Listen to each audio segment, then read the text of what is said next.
Diggity dog. What's good, football fam? We got a great Monday night matchup, and I'm eager to see how this is going to play out between two division rivals. The Minnesota Vikings got to fly all the way to the Windy City in Chi-Town. They got to take on them good old Bears. Now, there should be a few critical matchups that I think will determine the outcome of the game for one particular team. Now, let's get into the game plan, football fam. Let's go. The Minnesota Vikings offense is running on all cylinders when Dalvin Cook is toting that rock. He's going to be the key in order for the Minnesota Vikings to get a victory against the Chicago Bears in the Windy City. But don't sleep on Kirk Cousins. Kirk Cousins does have weapons. He's got Irv Smith Jr., he's got Kyle Rudolph, those are the tight ends. And he's also got a young rookie stud in Jefferson, and he's also got the crafty vet. You can't forget about Thielen. But one thing about Kirk Cousins, although he has thrown for 15 touchdowns, he has thrown for 10 interceptions. So the guy is a turnover machine. Moving on. The Minnesota Vikings defense has struggled this year, but that's due in part to two of their better defensive players being out for the year. Let's first start off with Anthony Barr. He's out for the rest of the year, and he's one of their better coverage linebackers and also one of their better tacklers. They're also missing Daniil Hunter, who's excellent pass rusher, one of the better pass rushers of the last few years. He's also out for the year. So that's why they've definitely struggled this year on defense.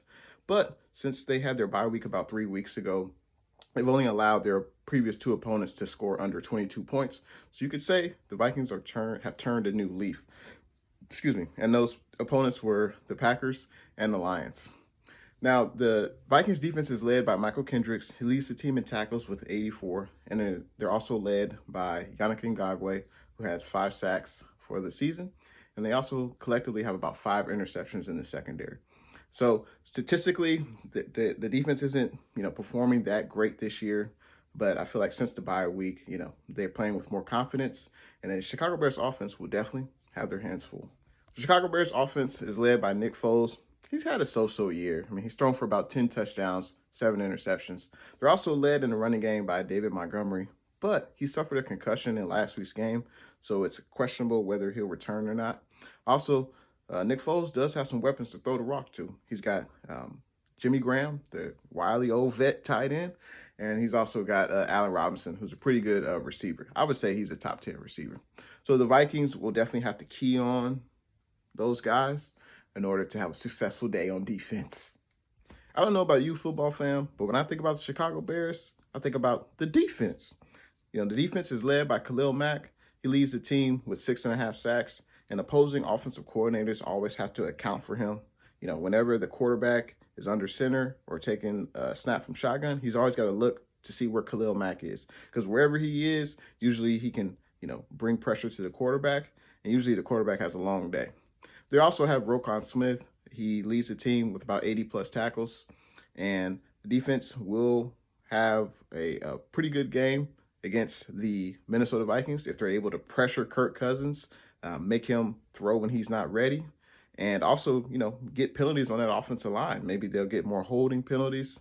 So if the Bears are able to do that, they should be able to keep the game close with the good old Minnesota Vikings. I feel the Minnesota Vikings have an edge in this matchup. I feel like they're playing with more confidence. They're on a 2-game winning streak as opposed to the Chicago Bears on a 3-game losing streak. Also, like the Vikings, they got their stud running back, and I feel like they'll be able to win the game if they do not turn the ball over. They're able to execute on third downs, keep the drive moving, and that will allow them to, win the time of possession and also complete short passes to their receivers and tight ends. I feel like Minnesota, if you just look at it on paper, Minnesota definitely has a better team offensively. There's no question. Dalvin Cook and all the studs I mentioned before. I think Dalvin Cook will have a pretty good game, maybe score a few touchdowns, but I definitely feel like the Minnesota Vikings have the advantage.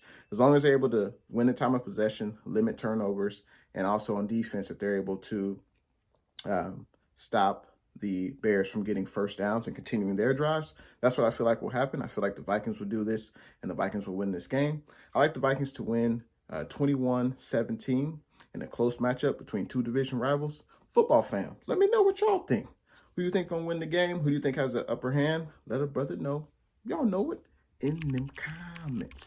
Thanks for watching. Once again, you just experienced another Jay and the Bay production, and I'll see y'all in the next one.